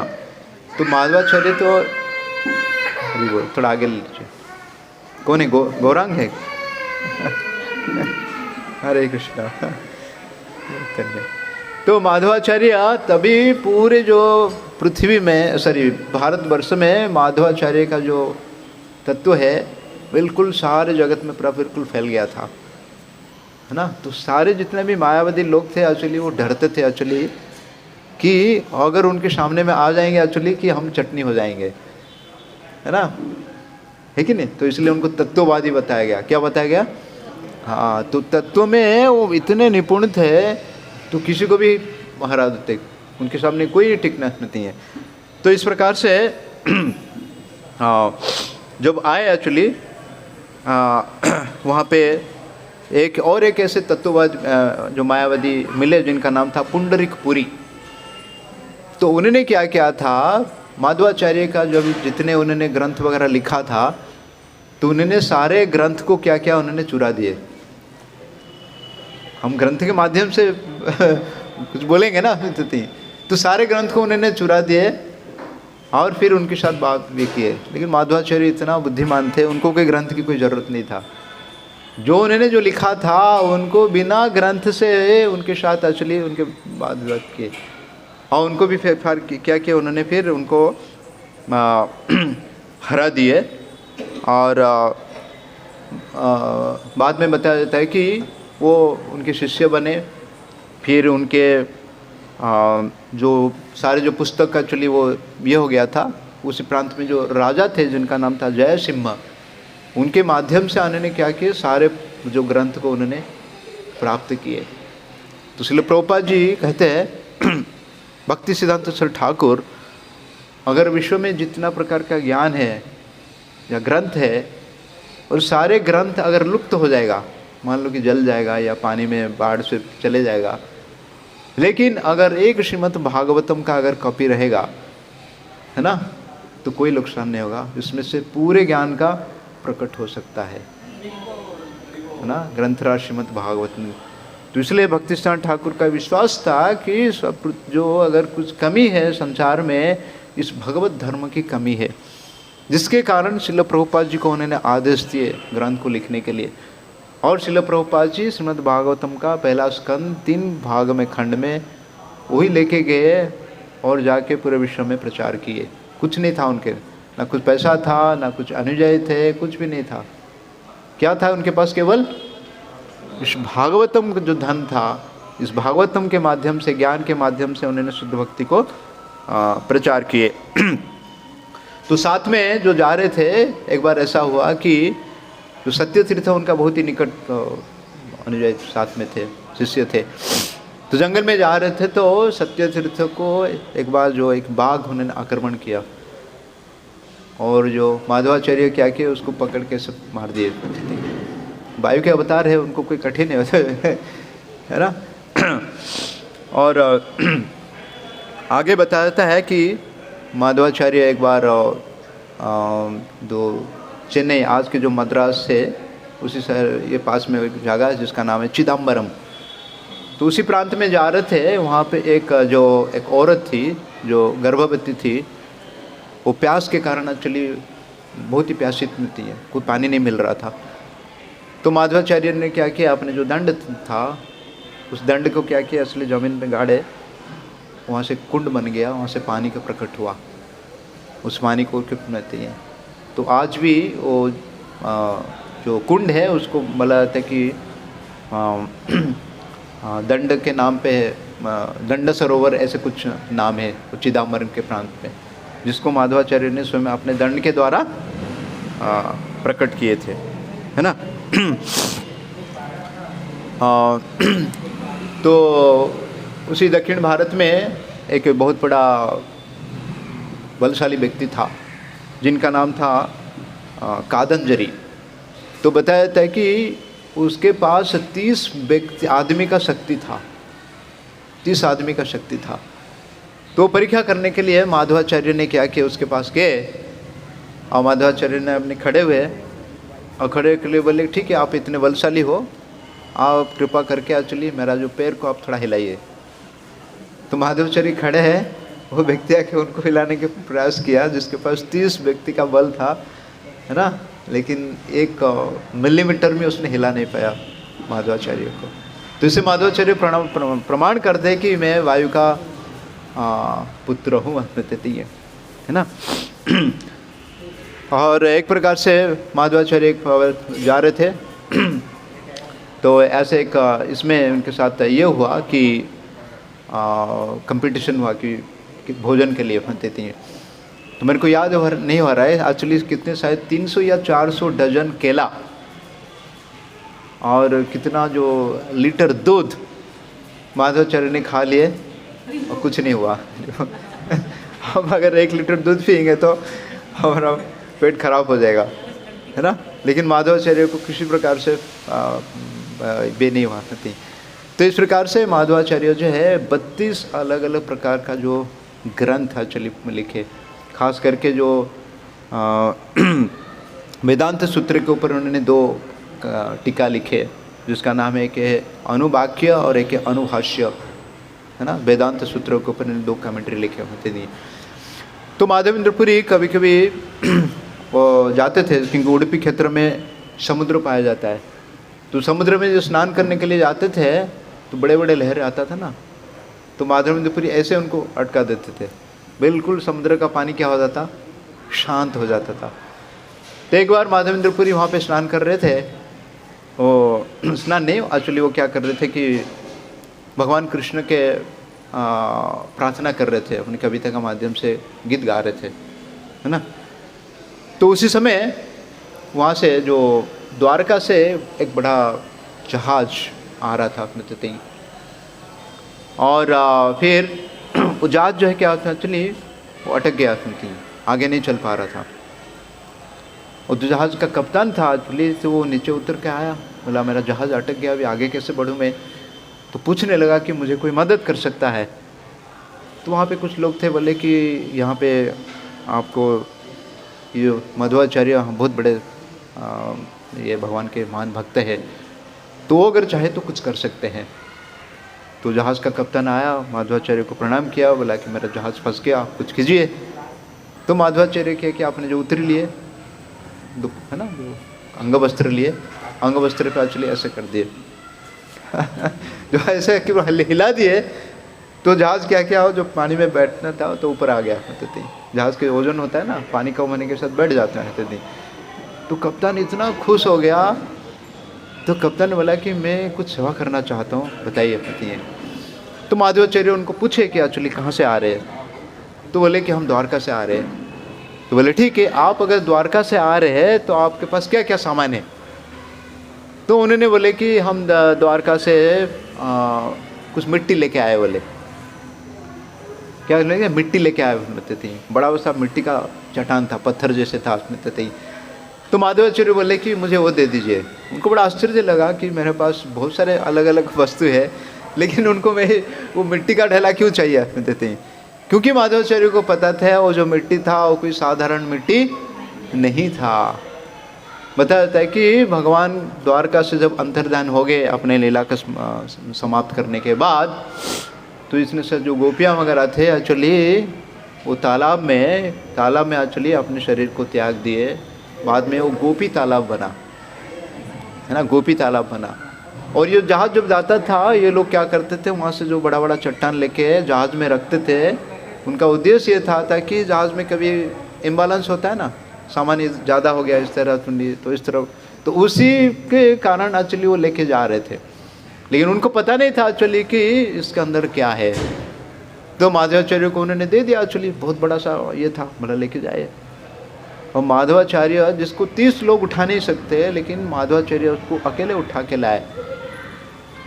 और बताया था कि जब माधवाचार्य उसको उठा के लाए, वो जो बीच था, मतलब जिस प्रांत में, उसको मालपे ब्रिज के नाम पे भी ये है। और जहाँ से जो माधवाचार्य का जो जहाँ रहते थे चंद्रमौलेश्वर मंदिर है, वो करीब 10 किलोमीटर है। तो माधवाचार्य जब ला रहे थे तो उसमें से वो क्या 2 टुकड़ा हो गया, 2 टुकड़ा हो गया। कहीं कहीं क्या हो जाता है कि 3 टुकड़ा हुआ, जो भी है, जैसे पत्थर गिरता तो टुकड़ा हो जाता है ना। तो उसमें से एक टुकड़ा जो है माधवाचार्य उसको लेके आए, और उसको एक्चुअली जहाँ माधवाचार्य स्नान करते थे उस तालाब में उसको डुबा दिए। जो मिट्टी पिघल गया तो उसमें से बहुत सुंदर भगवान कृष्ण का मूर्ति प्रकट हुआ, जो उड़पी कृष्ण भगवान के बाल रूप पे, है ना, बहुत छोटा सा विग्रह है ना। तो वही विग्रह को उन्होंने अपने मंदिर में स्थापना की, उसकी पूजा अर्चना की। और जो बाकी जो 2 टुकड़ा था, उसमें से एक टुकड़ा जो है उसमें बलराम जी का विग्रह था। और बलराम जी का मूर्ति को उसी वहीं पे स्थापन किए, उस समुद्र के किनारे में स्थापन किए, जिसका नाम अभी बड़ भांडेश्वर करके कहा जाता है। बड़ भांडेश्वर, बलदेव जी है, बलराम जी है, दाऊ जी है ना, बड़ भांडेश्वर के नाम में बातें, बलराम जी का केवल विग्रह है। और जो तीसरा बताया जाता है कि जो मिट्टी था उसमें से जनार्दन करके विग्रह प्रकट हुआ। वो कई दक्षिण भारत में एक मंदिर में उसका पूजा हो रहा है। तो इस विग्रह के बारे में बताता है कि जब भगवान द्वारका चले गए और बाग उसमें 16,108 पत्नी, और खास करके रुक्मिणी, सत्यभामा थे जो मुख्य अष्टपट्ट महिषी, तो ये लोग ने भगवान के जो बाल जो लीला था इन लोगों ने कभी देखा नहीं था। तो उनको सबसे ज़्यादा बाल लीला जो पूरा बाल लीला जो है रोहिणी माता, देवकी माता की, देवकी माता तो मथुरा में रही थी, है ना। तो रोहिणी माता ने को सब लोग ने एक्चुअली बताया कि हम भगवान कृष्ण का जो बाल लीला को दर्शन करना चाहते थे, बाल लीला को सुनना चाहते थे। तो रोहिणी माता ने सारे जो पत्नी थे भगवान के, उनको भगवान के जो बाल लीला कर माखन चोर लीला, है ना, ये लीला को वर्णन किए होते थी, है ना। तो उससे रोहिणी माता इतना ये हो गई, और रोहिणी माता को भगवान को प्रार्थना की कि मुझे आपके ये बाल स्वरूप प्राप्त करना है। तो भगवान इसलिए बाल रूप से प्रकट होके रोहिणी माता को इस विग्रह को उन्होंने दिए थे, है ना। तो इस विग्रह में आप देखते हैं कि जिसमें भगवान क्या कर रहे, एक क्या बोलते उसको, लाठी पकड़े है ना, और एक रस्सी पकड़े है। तो कोई कहीं कहा जाता है कि ये भगवान का एक्चुअली वो लाठी नहीं है, वो क्या है, मथानी, माखन चोर है ना, मखानी है, और जो रस्सी है एक्चुअली थी, ग्वाल वाल है अपने, जो भी है, दोनों रूप ये है। तो उस रूप में रोहिणी देवी क्या कर रहे थे, रोहिणी माता उस रूप में भगवान को पूजा कर रही है। और फिर भगवान अप्रकट होने के बाद समय के प्रभाव से एक्चुअली उस मूर्ति गोपी तालाब में गया, और गोपी तालाब से ये हुआ। अभी माधवाचार्य के द्वारा एक्चुअली इस विग्रह का क्या हुआ, पुनर्स्थापित हुआ। और माधवाचार्य क्या किए, उस मठ में उसको स्थापना किए, और स्थापना करके बहुत ही छोटा मंदिर है, और उस मंदिर को अगर दर्शन करना जाएंगे तो आपको खिड़की से वहाँ पे किसी प्रकार का बिजली, मतलब अंदर लाइट भी नहीं है, केवल दिया लगता है, और उसमें आपको छोटे जो छेद है, खिड़की है, उसी के दर्शन कर सकते हैं। और उस मंदिर दर्शन करने के लिए आपको कुर्ता निकाल के उतरी से जाना पड़ता है। क्यों? सिला हुआ वस्त्र नहीं चलता है। शिला हुआ वस्त्र बराबर है, लेकिन है ना, और ज़्यादातर लोग, हम तो उतरी वगैरह लेके जाते हैं, लेकिन वहाँ का जो लोकल ये है ना, बिल्कुल एक्चुअली केवल नीचे धोती पहन के या पैंट पहन के आते बिकमती है। क्योंकि भगवान के मंदिर में जब जाते हैं तो हमारा अहंकार, उनको नम्रता से एक्चुअली, है ना, हम अहंकार है ना कि मैं वो हो, मैं ये हूँ, जो अहंकार है उस अहंकार को त्याग रख के एक्चुअली हमको भगवान का दर्शन करना पड़ना चाहते हैं। बहुत ही सुंदर मंदिर है। और फिर माधवाचार्य ने उसी को उन्होंने अपना हेडक्वार्टर बनाया, और उन्होंने वहाँ पे 8 मठ को स्थापना किए। जो अलग अलग उनके जो शिष्य थे उनको 8 मठ स्थापना करके दिए। और वहाँ पे नियम ऐसे प्रकार है कि हर जो 8 मठ के जो ये है, उनको 2-2 साल के उनके जो टर्म है, 2 साल के लिए एक जो व्यक्ति है, एक मठ का जो मुखिया है, वो अधिकारी बनेंगे, मठाधीश बनेंगे, है ना। तो फिर इस प्रकार से कितना साल हो गया, 8 लोग के लिए कितना हो गया, 16, है ना। और उनके भी उसमें से 2 साल आएगा ना, तो 14 साल के बाद क्या होता है, वापस करना आता है। उसका टर्म आता है ना, 14 साल के बाद उनका टर्म आता है। तो इस प्रकार से माधवाचार्य ने बहुत ही जो इसके लिए, मतलब एक संस्था को चलाने के लिए बहुत ही सुंदर पद्धति देके गए एक्चुअली, कि आपको 14 साल तक क्या करना पड़ेगा, नम्र सेवा करना पड़ेगा, और 2 साल फिर आपने क्या करेंगे, फिर भावते हैं। और उस मंदिर का नियम है, केवल जो आचार्य है उनका, मठाधीश है ना, वही जाके केवल भगवान कृष्ण का डायरेक्ट पूजा करेंगे, बाकी लोग उनको केवल मदद करेंगे, फूल लाना, चंदन लाना, माला बनाना। लेकिन विग्रह को जब नहलाते हैं, मतलब अभिषेक करते हैं, श्रृंगार करते हैं, तो केवल जो मठाधीश रहते हैं करते हैं। तो इस प्रकार से हम देखते हैं कि यहाँ का 2 साल, मतलब हर 2 साल से उनका, उसको पराया बोलते हैं, बहुत बड़ा फेस्टिवल होता है, जो अभिषेक होता है, मतलब जो नया जो मठाधीश आते हैं।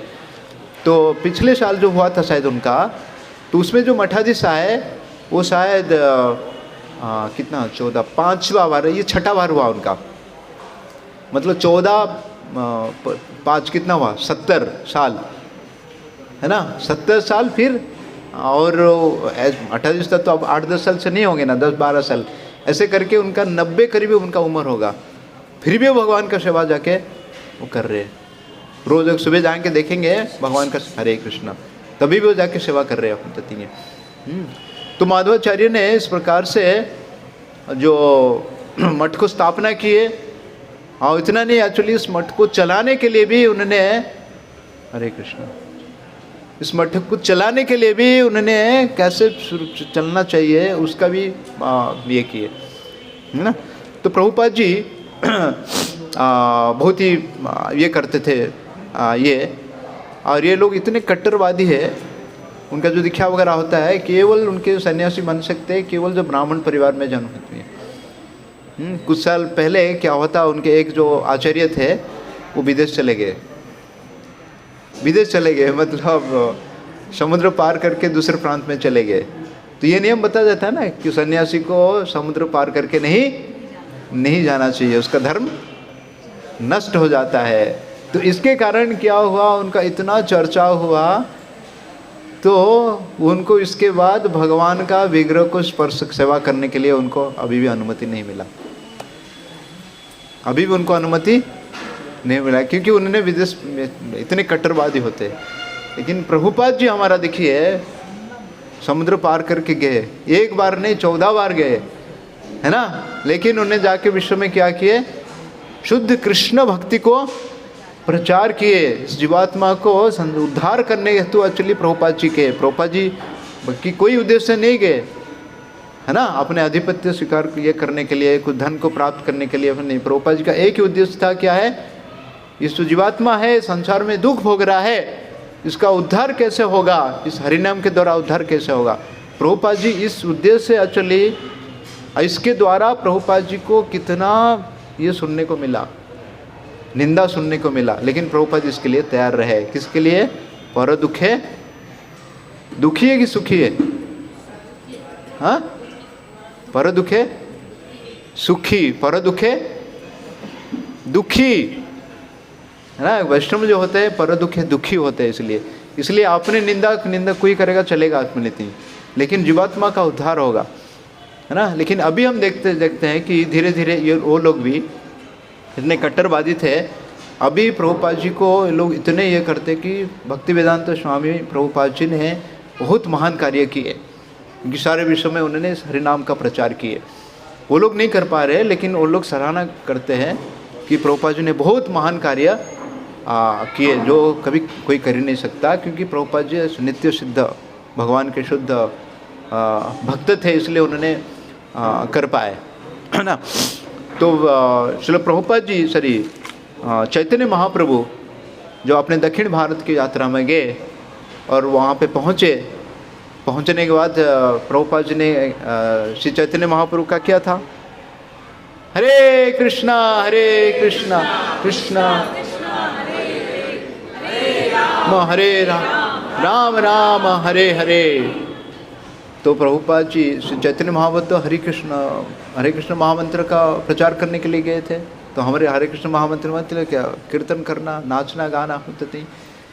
तो लोग देखे कि बड़ा आश्चर्य हो गए कि अरे ये तो सन्यासी है ना, तो उनको वेद पाठ करना चाहिए ना, ये करना चाहिए, साथ में बैठना चाहिए, लेकिन ये क्या से ये कर रहे हैं।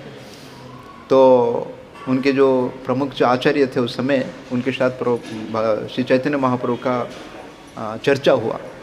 तो चैतन्य महाप्रभु उनको पूछे कि क्या है आपका उद्देश्य, जीवन का लक्ष्य क्या है। तो उन्होंने बोले कि जीवन का उद्देश्य है कि वर्णाश्रम धर्म को पालन करना। वर्णाश्रम मतलब क्या है, जो ब्राह्मण है ब्राह्मण का कर्तव्य करेंगे, जो क्षत्रिय है क्षत्रिय का कर्तव्य करेंगे, जो वैश्य है उनका कर्तव्य करेंगे, जो शूद्र है ये तीनों जो जात है उनको सेवा करेंगे, है ना। तो बोले ठीक है, उसका लक्ष्य क्या है, क्योंकि वर्णाश्रम का लक्ष्य क्या है कि समसिद्धि हरितोषणम, जो भी वर्ण में हम हैं ये, लेकिन हमारा उद्देश्य क्या है, भगवान हरि को प्रसन्न करना, उनका सेवा करना होती है। तो उन्होंने फिर इसके बाद ठीक इसके आगे क्या है, तो बोले ठीक है इसके आगे आपको मुक्ति प्राप्त होगा, जो 5 प्रकार का मुक्ति के बारे में बताया गया। फिर चैतन्य महाप्रभु पूछने लगे ठीक है, लेकिन उस मुक्ति का उद्देश्य क्या है, वैकुंठ धाम जाना है, भगवान के वैकुंठ धाम जाना है। लेकिन चैतन्य महाप्रभु बोले कि नहीं, चैतन्य महाप्रभु बोले कि हमारा उद्देश्य क्या होना चाहिए कि आप कोई भी आश्रम में रहो, है ना, कोई भी वर्ण में रहो, लेकिन भगवान के जो श्रवण कीर्तन विष्णु शरण पाद सेवनम अर्चनम वंदनम दास्यम साख्यम आत्मनिवेदम इति, जो प्रहलाद महाराज को जो पूछा गया, अपने पिता से जो पूछे, तो प्रहलाद महाराज बोले कि भगवान का श्रवण करना चाहिए, भगवान का कीर्तन करना चाहिए, भगवान का स्मरण करना चाहिए, और अलग अलग जो पाद सेवनम अर्चनम इसमें हमको लगते। तो उसका उद्देश्य क्या है, कृष्ण प्रेम का प्राप्ति। तो हमको भगवत धाम जाना है कि हमको कृष्ण प्रेम प्राप्ति करना है, हाँ बोलेंगे ठीक है भगवत धाम जाएंगे तो हम कृष्ण प्रेम प्राप्ति करेंगे, है ना, है कि नहीं। तो चैतन्य महाप्रभु बोले नहीं, आप यहाँ पे रह के कोई भी धर्म में है, आप कोई भी जात में है, कोई भी आश्रम में है, वर्ण में है, लेकिन आप अगर इस भगवान के श्रवण कीर्तन में जुड़ेंगे तो आपको कृष्ण प्राप्ति आसानी से प्राप्त होगा। मतलब अभी यहाँ पे जो कर रहे हैं हम, भगवान के धाम में जाने के बाद क्या करेंगे, वही कार्य करेंगे। अगर यहाँ पे हमने भगवान नहीं किए तो भगवान के धाम में जाने के बाद क्या करेंगे, क्या करेंगे? जैसे जो भगवान के, तो इसलिए महाप्रभु ने उनके जो तत्व था उस तत्व को खंडन किए। महाप्रभु ने क्या किए, तत्वों को खंडन किए और इसके बाद महाप्रभु स्थापना किए अचिंत्य वेद अभेद। कौन सा तत्व? चिंत्य भेद अभेद। एक्चुअली कि हम भगवान के अंश है, भगवान के अंश होने के नाते हम जो है अणु है, भगवान जो विभु है, तो हम परिमाण मात्रा के एक्चुअली छोटे हैं, है ना, लेकिन गुणात्मक रूप से हम क्या है, भगवान के साथ है। एक्चुअली हम भगवान जैसे ही है। तो चैतन्य महाप्रभु ने इस तत्व को स्थापना किया। ऐसा नहीं कि चैतन्य प्रभु मान लिया अपने जो है, तो इसलिए चैतन्य महाप्रभु ने फिर उसी परंपरा जो लक्ष्मीपति तीर्थ से उन्होंने क्या किए, माधवेंद्र ईश्वरपुरी, इसी परंपरा से उन्होंने जुड़े। तो इसलिए हमारे जो परंपरा का नाम क्या है, ब्रह्म मध्य गौड़ीय संप्रदाय, ब्रह्म मध्य गौड़ीय संप्रदाय स्मृति। तो इस प्रकार से माधवेंद्रपुरी जो है, और तो उसी समय हम देखते हैं कि पूरे दक्षिण भारत में लोग शिव जी का पूजा करते थे, दुर्गा का पूजा करते थे, है ना। तो माधवेंद्रपुरी ने बड़े बुद्धिमान से क्या किए, जितने भी मंदिर था दक्षिण भारत में, उस मंदिर में उन्होंने शालिग्राम को स्थापन कर दिए। क्या स्थापन किए? शालिग्राम शिला को स्थापन किए, इस भावना से कि लोग वहाँ पे भोग अर्पण करेंगे, तो अर्पण करेंगे तो किसको प्राप्त होगा, भगवान विष्णु को ही प्राप्त होगा। और भगवान विष्णु का प्रसाद किन को मिलेगा, ये देवता लोगों को मिलेगा, और बाद में जो लोग प्राप्त करेंगे और इनडायरेक्टली भगवान विष्णु का ही प्रसाद प्राप्त करेंगे, है ना। ये उद्देश्य से, क्योंकि वो लोगों को इतना ये थे, देवताओं का पूजा करते थे, उनको डायरेक्टली वो कन्वर्ट करना क्या है, कठिन है। इसलिए बड़े बुद्धिमत्ता से उन्होंने क्या किया, इस शालिग्राम शिला को स्थापन किया, है ना। तो हाँ, ऐसे माधवेंद्रपुरी के बहुत सारे लीला है। तो अंत में बताया था कि माधवेंद्रपुरी 80 से अधिक साल उन्होंने जीवित रहे, और पूरे भारतवर्ष में उन्होंने प्रचार किए। और एक बार ऐसा हुआ कि कुछ बुद्धिस्ट लोग उनको मिल गए, शून्यवादी लोग। तो माधवेंद्रपुरी उनको चर्चा कर रहे थे, तो लोग बोले कि नहीं, अभी आज तो हो गया, हम कल, माधवेंद्रपुरी बोले ठीक है, अब विश्राम कीजिए, कल मिलेंगे फिर से, हमने कहते हैं। तो लोग चले गए, रात था, रात एक्चुअली क्या कि वो भाग गए, दूसरा दिन आए नहीं एक्चुअली, क्योंकि पता था कि दूसरा दिन हम आएंगे तो फिर से भी हम क्या करेंगे, हार जाएंगे एक्चुअली, है ना। तो इसलिए प्रभुपाद जी थे कि हमको जो प्रभुपाद जी ने ग्रंथ दिए, इस ग्रंथ को क्या करना चाहिए, हमको अच्छी ढंग से पढ़ना चाहिए। अगर हम पढ़ेंगे तो फिर हमारा जो तत्व है वो सही होगा, और हम दूसरे को बता पाएंगे, है कि नहीं तो हम कुछ भी बताएंगे तो नहीं है। तो इस प्रकार से आज का जो दिन है माघ नवमी, माघ महीना चल रहा है ना, तो आज का दिन जो माधवेंद्रपुरी तिरोधान हुए, मतलब माधवाचार्य का अंतर्धान हुआ। तो बताया था कि माधवाचार्य, जैसे मैंने पहले बताया, उस प्रांत में जो अनंतेश्वर मंदिर था, तो उसी अनंतेश्वर मंदिर के प्रांगण में वो चले गए, अंतर्ध्यान हो गए, है ना। उनका कोई शारीरिक, बाकी जैसे साधारण मनुष्य जैसे शरीर में नहीं, वो अनंतेश्वर के मंदिर के अंदर एक्चुअली अप्रकट हुए आज का दिन। तो इस प्रकार से माधवाचार्य का तिरोभाव भी है। तम श्रीपाद माधवाचार्य को के चरण में प्रार्थना कर सकते हैं कि जिस प्रकार से उन्होंने शुद्ध भक्ति का प्रचार किए, भगवान कृष्ण का वेग को स्थापना किए, है ना। और आप पता होगा माधव जो अब जो उडुपी मठ में एक बार ऐसा हुआ कि उनका जो एक वस्त्र है जो 1 करोड़ है, डायमंड से बना है, 1 करोड़ से भी अधिक है, डायमंड से बना है। और जिस बार भगवान को अर्पण किया गया तो पूरा न्यूज़पेपर में, अखबार में चर्चा हुआ कि अरे लोग पैसा को बर्बाद कर रहे हैं, भगवान को 1 करोड़ से अधिक वस्त्र देना क्या जरूरी है, इस पैसा में क्या करना चाहिए, गरीब को, भूखे को भोजन खिला जाए। तो उनके जो आचार्य थे तो उन्होंने कमेंट किए, क्योंकि वो लक्ष्मीपति है। क्या है? भगवान कृष्ण कौन है? वो लक्ष्मीपति है। आप गरीब क्यों हैं, आप दरिद्र क्यों हैं? क्योंकि हम भगवान को भूल गए। अगर हम भगवान को पूजा करेंगे तो लक्ष्मी हमारे साथ रहेगी, है ना। और बोले कोई अगर साधारण मंत्री आता है, कोई प्रधानमंत्री आता है, कोई प्रेसिडेंट आता है, तो उनके लिए लाखों करोड़ खर्च होता है। ये भगवान कृष्ण जो है अनंत कोटि ब्रह्मांड का मालिक है, नायक है, तो उनके लिए हम 1 करोड़ का वस्त्र नहीं दे सकते। सारे मुख को क्या किए? चुप कराए।